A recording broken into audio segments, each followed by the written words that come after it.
He's one of the most decorated authors of our time. His books are bestsellers, his stories in the LA Times, eye-openers. And Mark Arax never seems to have writer's block. He was in studio with me earlier this week to talk about his newest book, The Dreamt Land.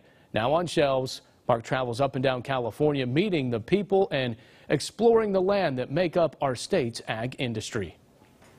He's also inspired me along the way. Author and award-winning journalist Mark Arax joining us here on Sunday Morning Matters. How are you? Nice to be here. A new book, nearly a decade, The Dreamt Land, out on shelves now. You're going through the book signing tour now. What motivated you to write this book? Yeah, nearly, 9 years after writing your last? Well, it's an attempt to try to figure out this place. I was raised here, grew up here, and it's a puzzle. When you grow up in the Fresno, you see all these irrigation canals slicing through the town, and you know, my grandma used to say, "Don't go near there. You'll jump. You'll fall in."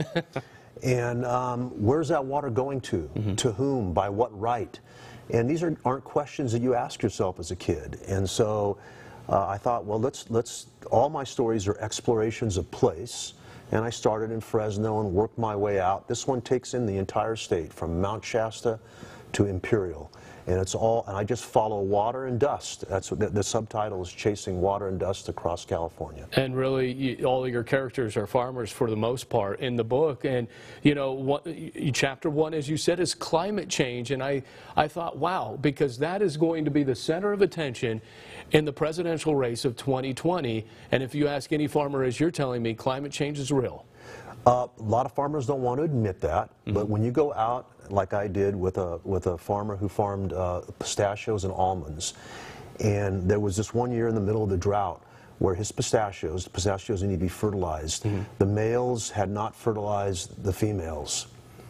And I said, why is this? We went out and he was hitting the pods of pollen, and it just wasn't. He says, my males and females aren't communicating. I said, well, what else is new?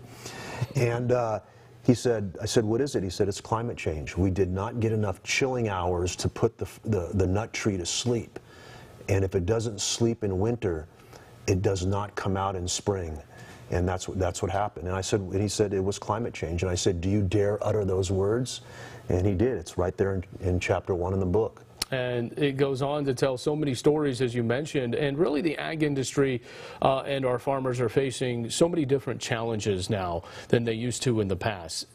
We know water is number one. How damaging is this, though? Are we officially out of a drought here in the Central Valley, as we've been told? Well, in terms of climate, we're out of a drought, but because we have planted so many crops, because this is great soil and plenty of water, we're always in a deficit mode, and that's why there's so much groundwater pumping going on. So in a way, we are always in a state of drought when it comes to the extent of our farming. And now with this state regulation that is going to limit groundwater extraction, the farmers are looking at, in the San Joaquin Valley we have 6 million acres of farmland. They're looking at the very real possibility of idling, fallowing 2 million acres. Wow. To satisfy the sustainability requirements of that law. As you know, we're in the ongoing trade war with China. President Trump is not giving up on this. He's going full steam ahead. A lot of farmers voted for President Trump, and he felt like he was the guy that can bring them all the necessary things, including water. But these tariffs could be very damaging to Valley farmers and farmers across America, but Valley farmers mostly. What are they telling you when it comes to President Trump and these China tariffs?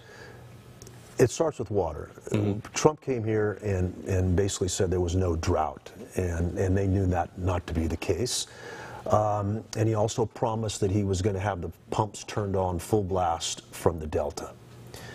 So those are that's a very difficult promise to fulfill, because so many court cases have set down regulations and laws that limit the ability of those pumps to go 24/7 throughout the year to move the water through the Delta to the farmland.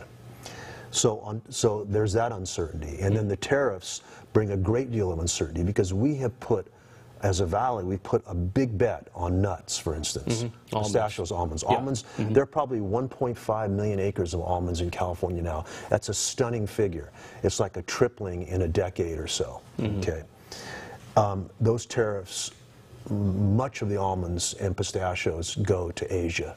And those tariffs are going to hurt that if they start. I mean, it's soybeans now in the Midwest. Right. It hasn't quite affected our almonds and pistachios, but those crops are very sensitive to tariffs. You know, and really, we just got about 60 seconds here because I really got to ask you, in the book that is fascinating on all your explorations here, California is a much different place. And farming is a much different place. I talked to a very prominent farmer here in town who decided to sell off more than 700 acres of his cotton and wheat because he says farming is not what it used to be.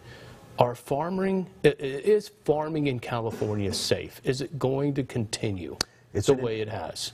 Farming by small farmers is an endangered species, every bit as endangered as the Delta smelt. That's a big worry of mine. If you look at the Center Valley, not the east side or the west side, but the Center Valley, Fowler, Selma, these were places that family farming, many of them were Armenians, Japanese who came here, Swedes. They're having a heck of a time making it. And these big hedge funds are coming from New York and other places, pension funds, and they're buying up this land because of the water.